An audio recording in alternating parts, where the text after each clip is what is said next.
Hola, es para mí un gusto participar en esta cátedra sobre desarrollo sustentable de la Universidad Iberoamericana.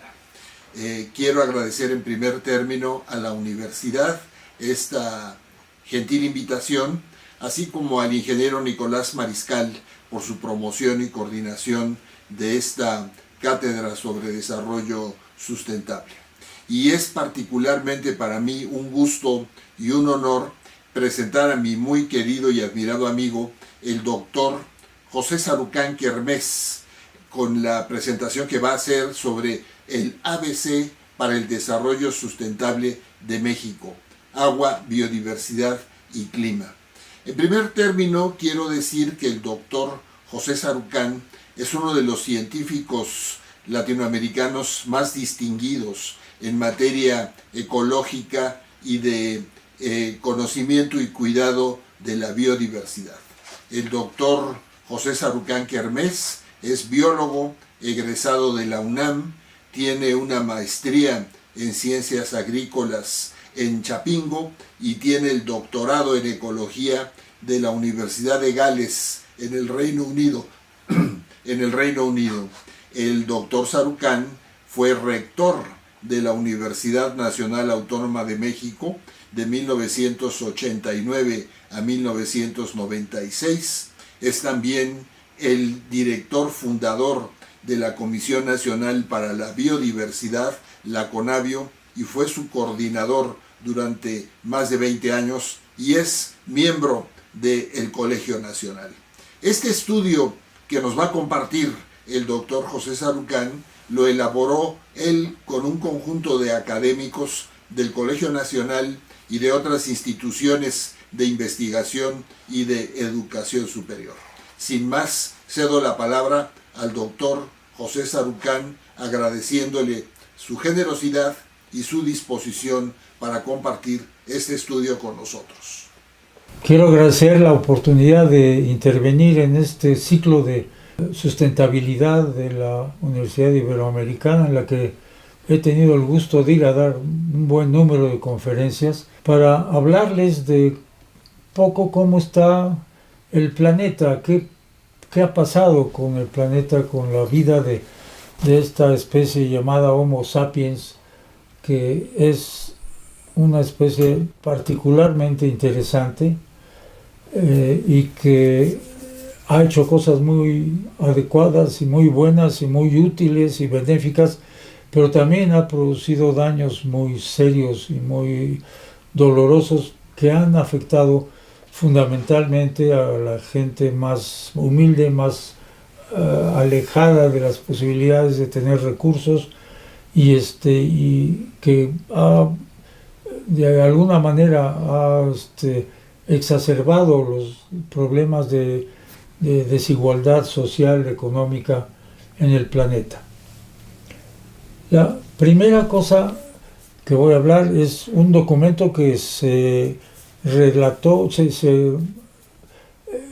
armó entre varios colegas, ecólogos, economistas, gente que ha trabajado en cuestiones de calentamiento global, profesores, que se llamó Un ABC para México, y que es un documento que está ya circulando, que mucha gente se ha adherido a él. No tuvo el propósito de hacerse para ninguna campaña política ni para ninguna cuestión de ese tipo, sino para despertar en la sociedad la necesidad de que esos tres elementos, agua, biodiversidad y clima, sean realmente atendidos de la mejor manera por los gobiernos de este país, empezando por el actual, y que se vuelvan ya parte inherente de la gobernanza de este país, como son el respeto a los derechos humanos, el cuidado de la gente más desprotegida, etc. El primero es la utilización de los recursos naturales, de la biodiversidad, de los bosques, de los mares, etc., que son los que nos sirven primero para alimentación, segundo para proveernos de una serie de servicios, de bienes, de cuestiones de bienestar que son muy importantes. Y el segundo es lo que resulta en cambio climático, como le llamamos ahora, que en realidad es el calentamiento global. El cambio climático resulta del calentamiento global y obviamente tiene que ver con la quema, con la utilización de combustibles fósiles, son los que producen el calentamiento global porque producen gases de efecto invernadero. ¿Cuáles son estos? Pues son varios. De hecho, hasta el agua misma en vapor sirve como un elemento de invernadero, de calefacción para el ambiente, para la atmósfera. Pero los más importantes, no son los únicos, pero los más importantes son CO2, dióxido de carbono, que nosotros producimos al estar hablando. Yo estoy produciendo CO2 ahora que estoy hablando.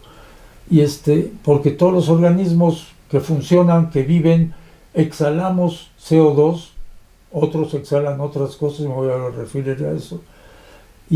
Pero si eso fuera solamente el efecto, no es el problema, es que el uso de los combustibles fósiles generó una producción abundantísima de esos gases de efecto invernadero que existían antes, porque es lo que permitía tener el clima que teníamos hasta mediados del siglo XVIII o XIX, perdón, pero que ahora han ido incrementando el efecto de capturar calor en la atmósfera, el cual calienta el mar, calienta desde luego el aire, calienta todos los objetos y modifica muy fuertemente el funcionamiento de los ciclos, por ejemplo, del clima del planeta, en las interacciones entre las masas oceánicas y las masas terrestres.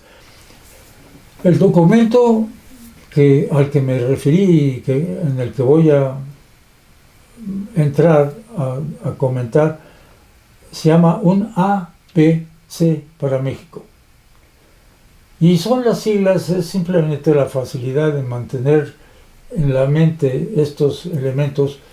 A de atmósfera, es decir, que necesitamos una atmósfera más respirable, menos contaminada, menos cambiada físicamente por el calor que produce todos los efectos estos totalmente extremos de fríos y calores y tormentas y lluvias y todo esto. B para la biodiversidad, es decir, para los bosques, para la naturaleza, básicamente, toda la naturaleza y toda la vida que está en el mar. Por eso es también parte de la biodiversidad de este planeta, y esos sistemas, como veremos, también se están modificando de manera muy intensa. Y la C se refiere a clima, es decir, que mantengamos un clima menos extremo, lluvias menos torrenciales que las que están ocurriendo y que están generando problemas y daños muy fuertes. También las sequías y los calores, los golpes de calor que han matado cientos o miles de personas en muchos países y que son el resultado del uso de estos combustibles fósiles fundamentalmente, no exclusivamente, pero fundamentalmente. Yo me voy a concentrar en los dos primeros, en A y B, que están muy relacionados con el C, pero el C lo voy a dejar para otra ocasión. Y comentarles cómo estamos, por ejemplo, para empezar con el agua. Entrando al agua, se pregunta uno, bueno, ¿cuánta agua hay en el planeta? Y el número es una cosa horrible, está ahí, son 1.386 millones de kilómetros cúbicos. ¿Quién se puede imaginar eso? Es muy difícil. Entonces la gente no tiene realmente una noción concreta, asible, de cuánta agua hay en el planeta. Hasta que unos investigadores del Servicio Geológico de Estados Unidos hicieron el esfuerzo de calcular todo el agua que hay en el planeta, en el mar, en los ríos, en los lagos, en las partes heladas de los glaciares, en los casquetes polares, el agua subterránea, toda, incluso el agua que está en nosotros, organismos vivos, todos los animales, somos en gran parte agua. Nosotros somos como 70% agua y la gente no se da cuenta de esto. Y toda esa agua la pusieron junta y es la esfera grande que está ahí marcada en relación con el tamaño del planeta. Eso creo que es una manera mucho más gráfica de darse cuenta, porque la siguiente esfera que calcularon fue, bueno, cuánto de esa agua, porque mucha es salobre, salada, cuánto de esa agua es agua dulce, como la llamamos, es decir, agua potable, agua usable por la mayoría de los organismos, obviamente empezando por nosotros. Pues es la siguiente pequeña esfera que está ahí marcada, y de esa cuánta agua hay accesible, porque hay agua freática a kilómetros de profundidad que es muy difícil sacar o muy costoso sacar, y que por lo tanto pues no la tenemos a la mano, como podemos tener a la mano un lago o un manantial. Y esa es la tercera pequeña esfera que ven ahí, que es apenas distinguible y que nos da una idea de cómo estamos en términos de la disponibilidad de agua en el planeta, que es uno de los recursos fundamentales y es además uno de los elementos del ciclo que mantiene la vida en este planeta, el ciclo del agua, del cual hablaremos en un momento. Todos piensan que el uso del agua es nada más cuando se da uno un duchazo o entra a la tina o riega el jardín o lava el coche o toma un vaso de agua. No, hay muchas maneras que están presentadas aquí en que consumimos agua sin darnos cuenta, con los bienes que compramos, ¿no? Desde un teléfono portátil, que ven ahí la cantidad de litros de agua que consume, alrededor de, ¿cuántos son ahí? 12.000, 13.000 litros de agua. Un teléfono de estos inteligentes que se usan.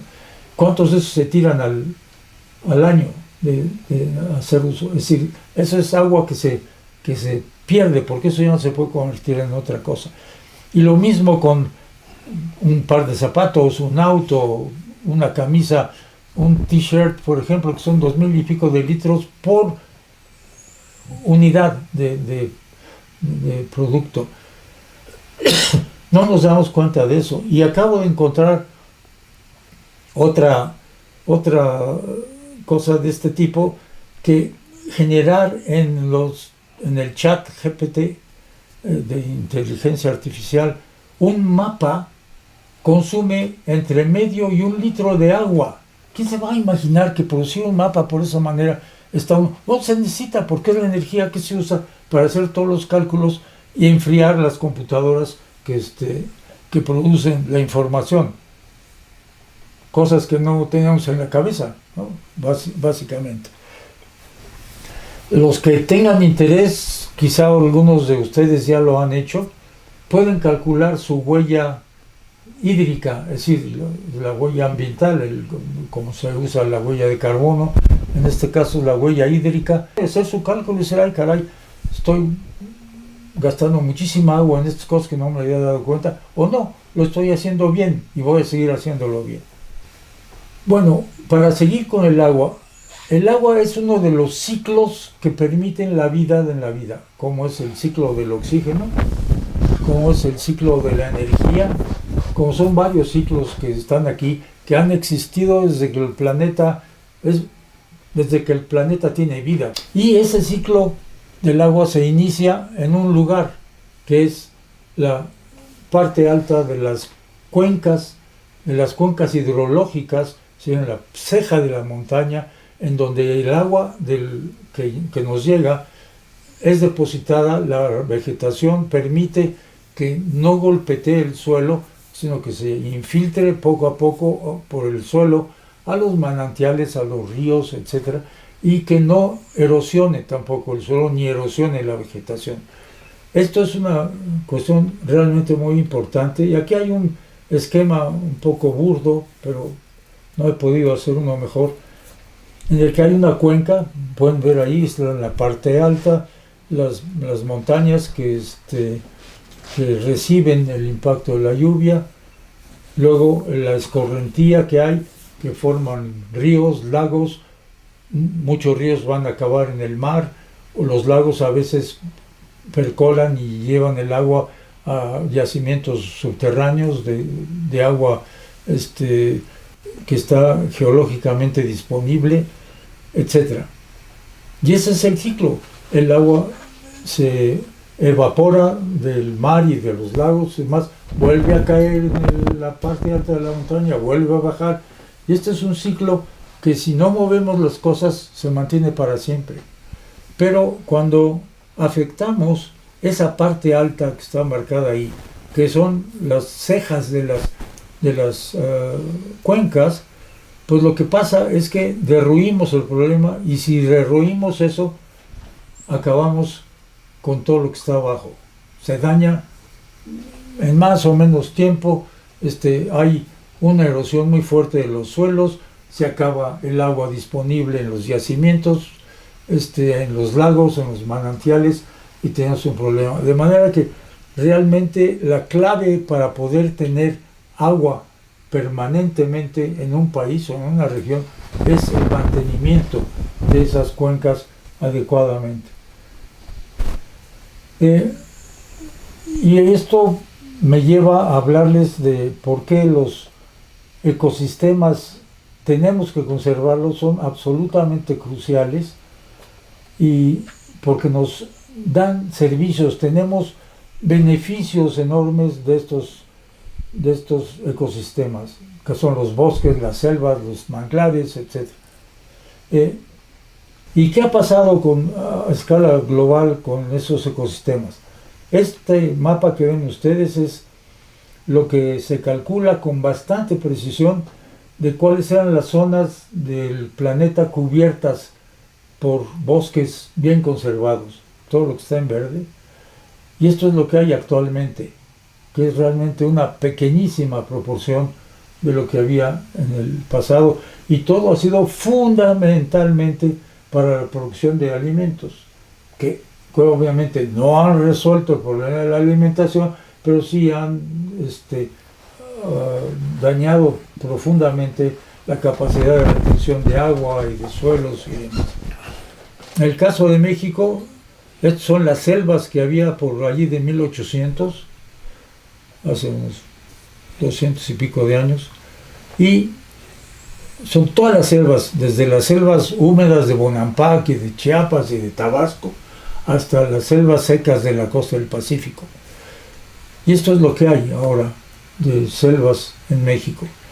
Y obviamente es una pérdida enorme que tiene unos efectos realmente serios, que no voy a entrar en todos ellos ahora.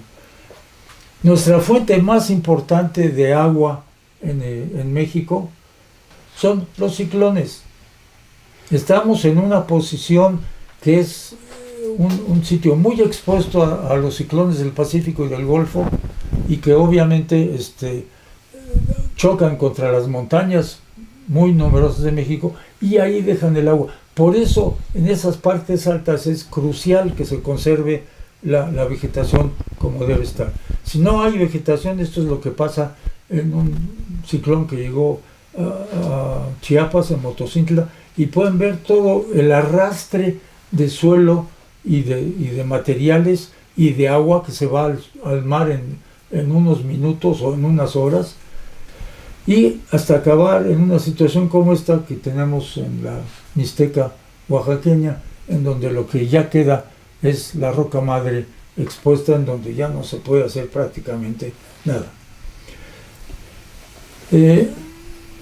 Me preguntan mucho qué pasa si una nación o una región pierde toda su biodiversidad o una gran parte de su biodiversidad.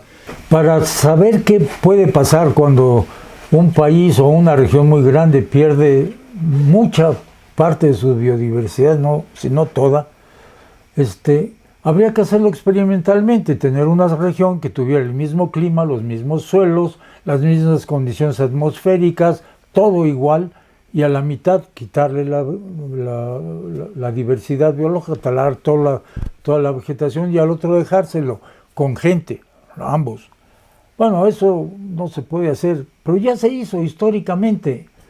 Ya se hizo históricamente cuando en una isla que es relativamente pequeña, es una isla grande, pero es una isla relativamente pequeña, que se llamaba la Española, que es donde están Haití y la República Dominicana, en donde Haití tuvo que perder la mayor parte de sus bosques y de sus ecosistemas como resultado de una revolución que no tuvieron, y entonces lo que tenían eran árboles que tuvieron que cortar, que los tuvieron que vender, y con eso no sé qué tanto lograron pagar, supongo que todo, o quizá incluso más que la penalización que les habían puesto, pero eso no resolvió el problema. Lo que hizo fue crear el problema que tiene Haití ahora, que es verdaderamente terrible, y se los voy a enseñar unos cuantos pasos. A mí me deprime cada vez que uso este ejemplo, pues es un ejemplo real, presente, actual, que todos conocemos. Esta es la frontera entre los dos países que se puede ver desde el espacio. Y esto es lo que está pasando ahora en Haití, de una descomposición social enorme, de una ruptura del tejido social, porque pues no hay alimentos, no hay agua, no hay toda una serie de cosas, entonces unos tratan de robar a los que tienen algo más, y hay bandas de ladrones y de asaltantes que hacen esto. Bueno, hemos tocado algunos aspectos de la biodiversidad terrestre y de lo que pasa cuando se pierde. Déjenme ahora ir al mar. Pues la vida en el mar puede ser muy sabrosa, depende de qué es lo que uno hace.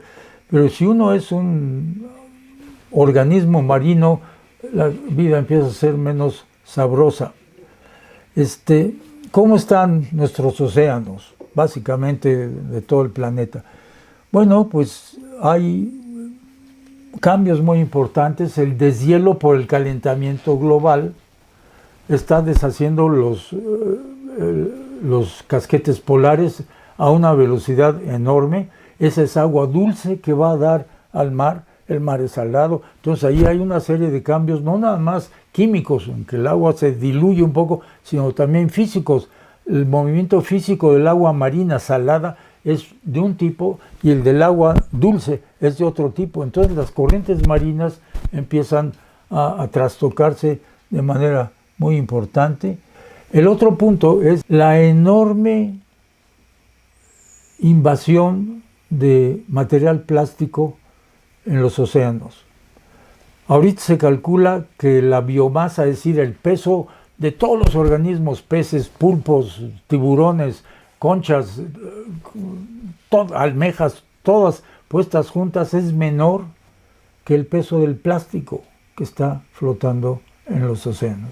Es una cosa horrible, pero tiene muchos problemas más. Los arrecifes se están blanqueando por los cambios de temperatura. Muchos de los organismos tienen que migrar y ya no pueden hacerlo fácilmente porque la temperatura del mar está siendo cambiada fuertemente. En fin, estos son los puntos que les paso. Y el más importante de todos ellos está en esta gráfica. Es la cantidad de producción de plástico en el mundo que va para arriba exponencialmente. ¿Y qué pasa con ese plástico? No es nada más que se ve feo, uy, qué horrible, qué sucio, ¿no? No, el plástico, como todos debemos saber, los plásticos son polímeros, es decir, es la composición de muchos elementos que se pegan, la mayor parte de ellos derivados del petróleo también. Entonces, también aquí hay una fuerza detrás que no quiere que se impida hacer cosas de plástico, que son los petroleros, pero esa curva va para arriba que vuela. Y lo que se ve es uno quizá va a Acapulco, a Huatulco o cualquier cosa, bueno, puede ver algunas botellas, algunas cosas. Pero si uno va a esos círculos, que es donde las corrientes hacen retorno, digamos, hacen vórtices, lo que vemos es esto.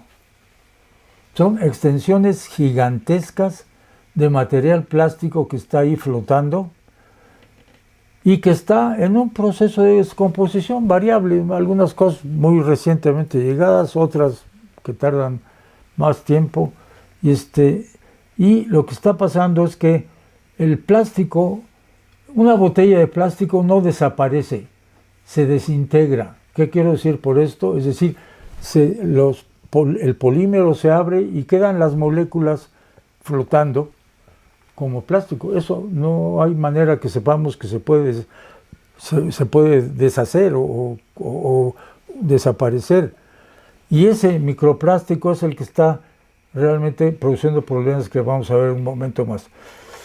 Se produce 1.000.000 de botellas, 1.000.000 de botellas de agua, nada más de agua, al minuto en el mundo. ¿Y a dónde van a dar esas botellas de agua? Pues básicamente a la basura, y de la basura las penan y los otros finalmente llegan al mar. Y allí es donde se está concentrando todo esto de una gran manera.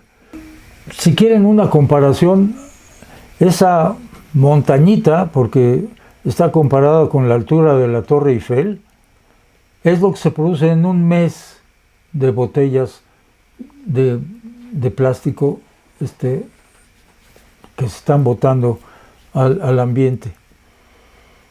No es el Everest, pero es una montaña bastante respetable, dada la altura de la Torre Eiffel. Eso es lo que significa un mes de estas cosas, ¿no? Y aquí, en esta gráfica, lo que les estoy enseñando es el tiempo que tardan los materiales plásticos en descomponerse. Un hilo de pescar marlin, por ejemplo, o peces grandes, los picudos y eso, puede durar hasta 600 años en deshacerse, porque es un plástico más duro, más resistente.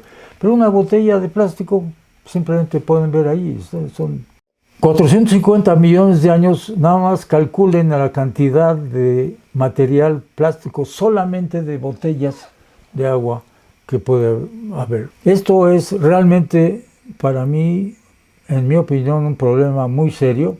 Creo que esto es algo que se verá con mucha más seriedad y con mucho más cuidado, porque en las últimas 3 COPs que ha habido, no han llegado a ningún acuerdo de qué hacer con el plástico. Obviamente, por los dueños de estas grandes compañías. El hecho es que ya hay reportes en los hospitales de que se encuentran microplásticos, pues polímeros en los tejidos humanos, en los testículos de todas las gentes que han analizado, en la placenta de las mujeres y en el cerebro también. Ya han encontrado moléculas de plástico. Y cada vez se está viendo más y más información de este sentido. Estamos al principio de lo que puede ser un problema verdaderamente monumental. No tenemos idea de qué es lo que esto genera en términos de salud en los humanos, pero cuando ya lo sepamos, el tamaño del problema va a ser verdaderamente gigantesco. Mi opinión es que si no se empieza a hacer algo ya rápidamente, por un lado para reducir lo más posible la producción de plásticos, incluso de cuestiones que son de utensilios domésticos de plástico, cambiarlos por utensilios de metal o de madera para no estar produciendo todos estos polímeros.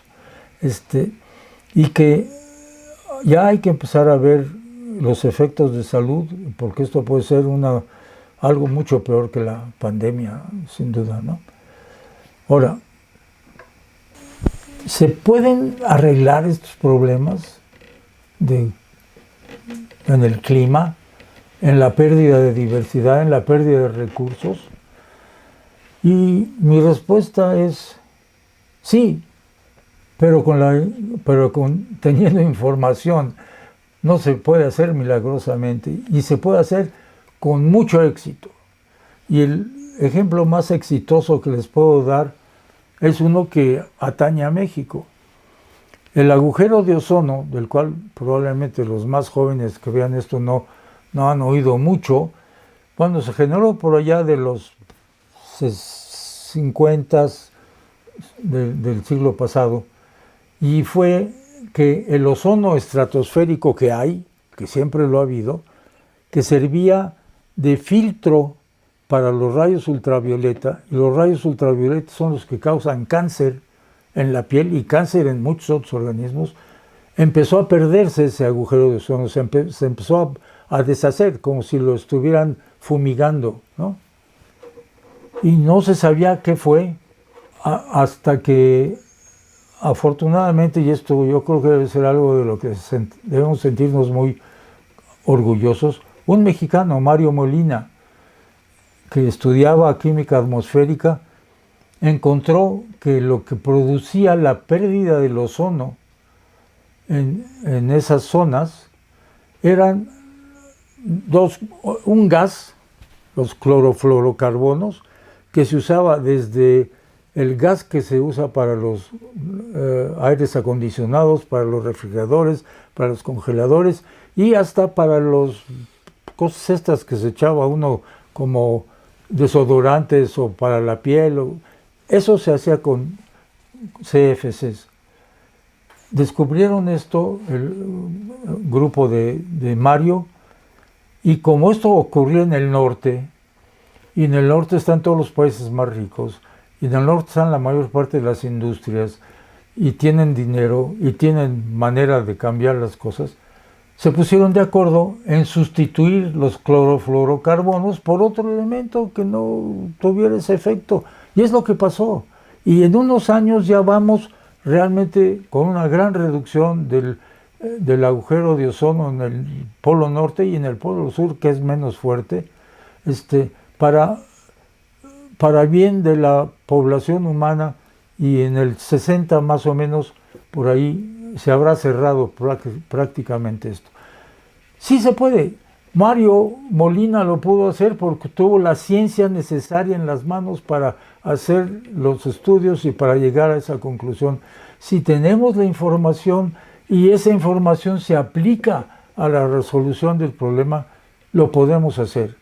Y creo que yo les puedo dar algunos ejemplos más muy rápidamente del manejo de la B en México, de los ecosistemas, que hay muchos ejemplos de que las comunidades dueñas de esos ecosistemas, bosques, selvas, etcétera, han podido vivir del recurso. ¿Qué quiere decir vivir del recurso? Vivir de los árboles y los bichos que están en esos ecosistemas. Un ejemplo muy claro son las zonas cinegéticas de donde se caza los berrendos, por ejemplo. Cada berrendo, ir a cazar un berrendo cuesta X cantidad. Esa X cantidad, antes de la existencia de la Semarnap con P, que dirigió Julia Carabias, ese dinero antes se iba a la tesorería de la Federación a pintar rayas en el piso o no sé qué hacer. A partir de ese momento ese dinero se fue a los poseedores de esos ecosistemas, y ahora están viviendo perfectamente con ingresos. Cada licencia para cazar son decenas o cientos de miles de dólares, una licencia para cazar. Y claro, pues eso es un ingreso para la comunidad que se compromete a mantener el bosque en las mejores condiciones posibles para que esos berrendos puedan estar ahí y puedan ser cazados de manera muy racional. Y hay muchos ejemplos de venado blanco, de cola blanca y de varias especies de guajolotes silvestres, etc. Hay forma, sabiendo el tamaño de las poblaciones, sabiendo qué tiempo necesitan para reproducirse, qué animales son los que se pueden matar y otros no, para que puedan reproducirse después, se pueden lograr estos efectos de conservación en los elementos. El otro muy afortunado que México tiene, pero que ha usado muy poco, es el ecoturismo. Hacer unidades de turismo propiedad de los ejidatarios o de los comuneros o del grupo, que ellos manejan el lugar, las señoras cocinan, los otros tíos limpian y barren, los chicos son guías de turistas para enseñarles las plantas y las aves y todo esto.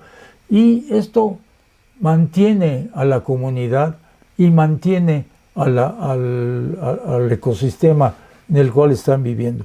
No hay una política pública en México adecuada para que esas cosas se multipliquen por muchos casos, pero ya hay un buen número de ellas.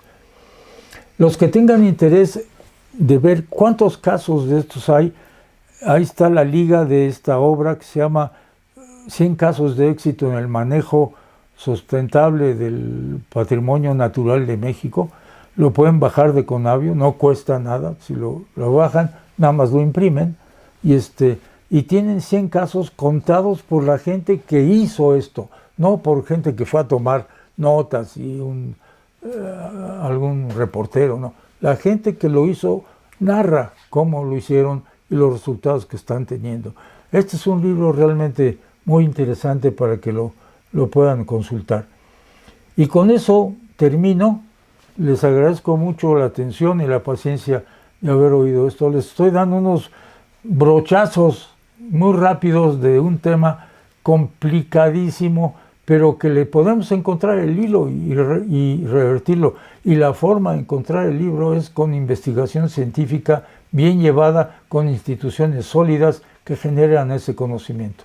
Muchas gracias. Es para mí también un honor participar en esta sesión conjunta con el doctor José Sarucán.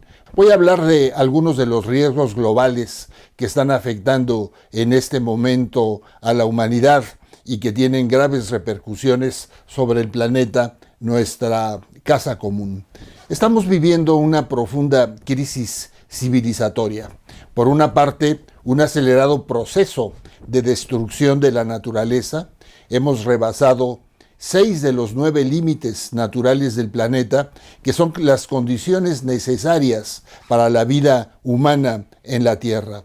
Estamos siendo afectados por el cambio climático, que afecta a todos y cada uno de los aspectos de la vida social e individual. Y celebro mucho poder participar en esta sesión en la que el doctor Sarucán ha presentado el documento, el estudio Agua, Biodiversidad y Clima, el ABC para el desarrollo sustentable en México. Y retomo el tema inicialmente planteado. Estamos destruyendo la naturaleza a un ritmo sumamente acelerado y poniendo en riesgo la civilización como la conocemos y eventualmente la misma vida humana en el planeta. Nuestra población a nivel mundial ha llegado ya a 8.000 millones de personas. Hemos tenido un crecimiento exponencial de la población desde finales del siglo XVIII, que coincide con la primera revolución industrial, cuando la población llega a 1.000 millones de personas. Estamos ya en 8.119 millones de personas, y esto conlleva una enorme sobreexplotación de los recursos naturales. Esto no significa que es la población la que genera esta crisis, sino que son los modelos de crecimiento económico depredadores de la naturaleza que están generando esta profunda crisis. Pero también vivimos una época en la que la humanidad está en el periodo de mayor innovación científica y tecnológica de su historia. Estamos en lo que algunos especialistas llaman la cuarta revolución tecnológica industrial, que se representa por muchos avances, entre ellos por la inteligencia artificial. Pero vivimos crisis en distintos aspectos. Algunos de los crisis que estamos viendo a nivel global es esta descrédito de la democracia, del respeto al Estado de Derecho a nivel internacional, derivado probablemente por la decepción que entre muchas gentes provocan estos sistemas políticos y quizá influidos por la profunda desigualdad o las profundas desigualdades que tenemos a nivel planetario.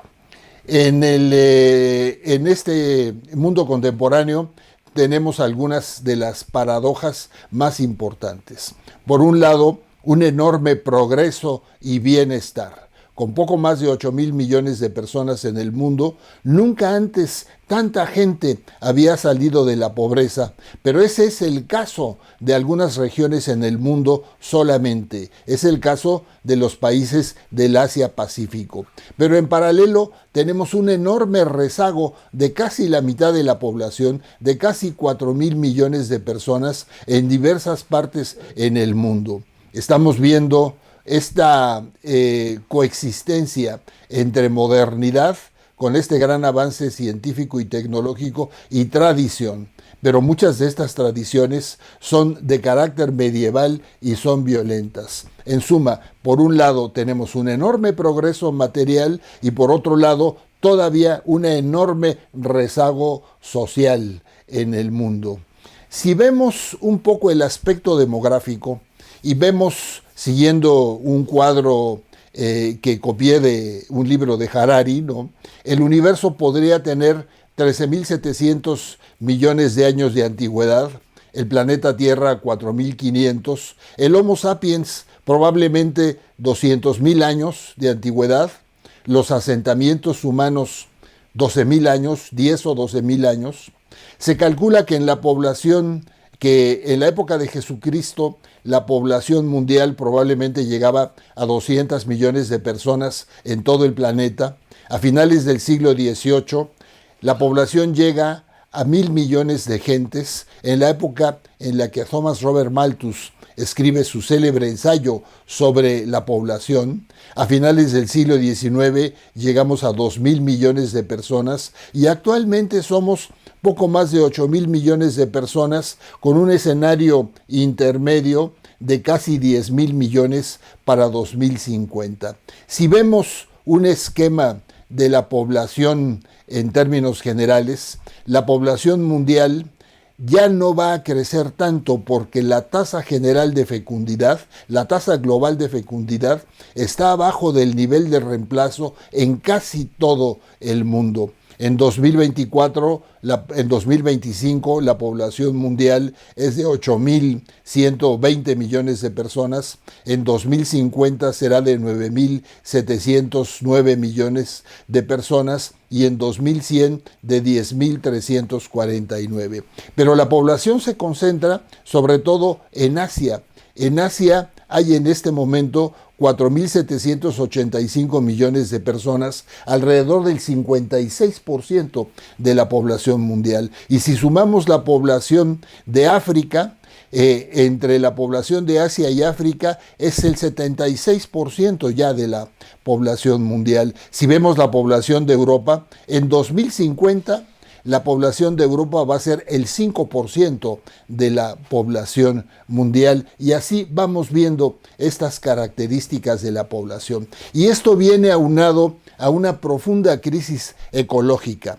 En los últimos 150 años hemos perdido casi la mitad del suelo fértil de la Tierra. Cerca del 90% de los bancos de peces están sobreexplotados o ya no existen, y la Tierra enfrenta la sexta mayor extinción de especies de su historia y la estabilidad climática está en peligro. Vivimos lo que algunos especialistas llaman la época del antropoceno. El ser humano tiene la capacidad para modificar la composición geobioquímica de la Tierra. Algunas gentes piensan que este es un concepto político, otras gentes sostienen que realmente deberíamos de clasificar ya esta etapa con ese término, con el antropoceno, que es la aportación de un químico holandés, Paul Joseph Crutzen, que por cierto cierto, fue ganador del Premio Nobel de Química en 1995, junto con Mario Molina y otro científico,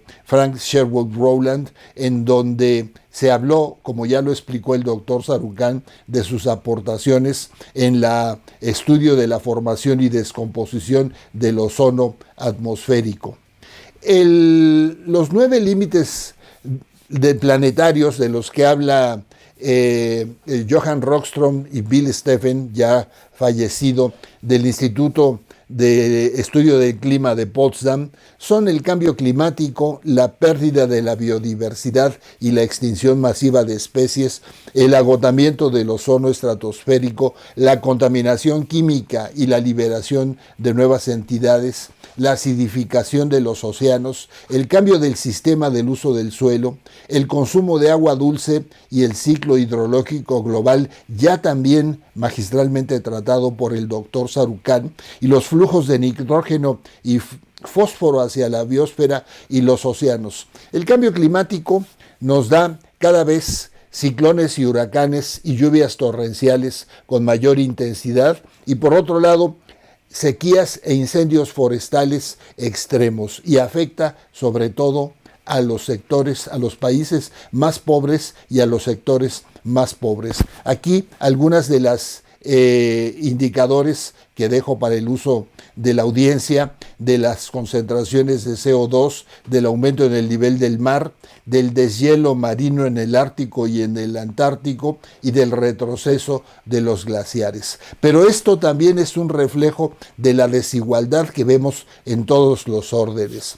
El 5% más rico de la población mundial es responsable del 37% del aumento total de las emisiones de gases de efecto invernadero, y el 10% más rico del 46% de estas emisiones, en tanto que el 50% más pobre de la humanidad, a nivel de toda la población del planeta, es responsable tan solo del 6% del aumento total de las emisiones, pero son los sectores que van a padecer con mayor violencia este fenómeno. Entonces, estoy vinculando el deterioro de la destrucción de la naturaleza, el deterioro ambiental, la cuestión de la ciencia y la tecnología y la desigualdad. Y tenemos muchas fuentes para analizar este problema de la desigualdad. Thomas Piketty y algunos otros investigadores hablan de que el 10% superior de la población mundial concentra el 52% del ingreso y el 76% de la riqueza del planeta. Cuando hablamos con cifras del INCO de nuestro país, vemos que de la población económicamente activa ganan más de 31,000 pesos el 1.2% de la población. Es decir, del 76% de la población económicamente activa del sector formal gana hasta 3 salarios mínimos. Pero vivimos una época de enorme innovación científica y tecnológica que nos dan las respuestas para solucionar toda esta gama de problemas. El doctor Sarucán concluye su brillante participación diciendo: si hay soluciones, sí las hay. La ciencia nos da las soluciones y nosotros tenemos que promoverlas e instrumentarlas. El estado actual de la cuarta revolución tecnológico-industrial, que se caracteriza en buena medida por la inteligencia artificial, trae grandes beneficios para la humanidad, pero también enormes riesgos. Hay un gran beneficio en salud y medicina, en educación, en productividad y economía.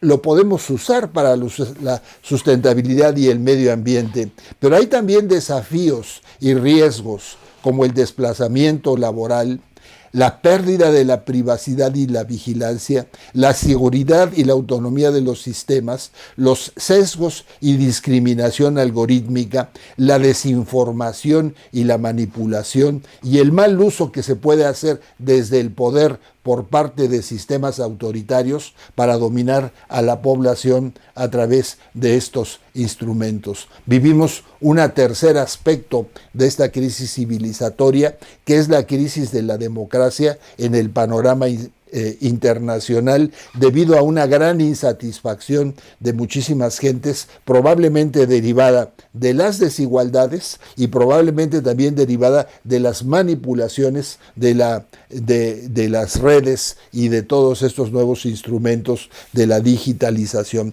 Pero hay un tema que no quisiera terminar sin hacer referencia, que es que tenemos un gran progreso económico, pero también estamos sujetos a una enorme especulación financiera. Tenemos una economía real y tenemos una economía financiera que domina la economía real y que provoca crisis recurrentes y una cada vez mayor desigualdad. Requerimos nuevas narrativas con base en la verdad. Estamos no en una época de cambios, sino en un cambio de época y requerimos ir hacia una nueva ilustración. En suma, requerimos soluciones para diseñar un mundo sustentable porque tenemos las teorías y las creencias pensadas para un mundo vacío cuando vivimos en un mundo saturado. Muchas gracias.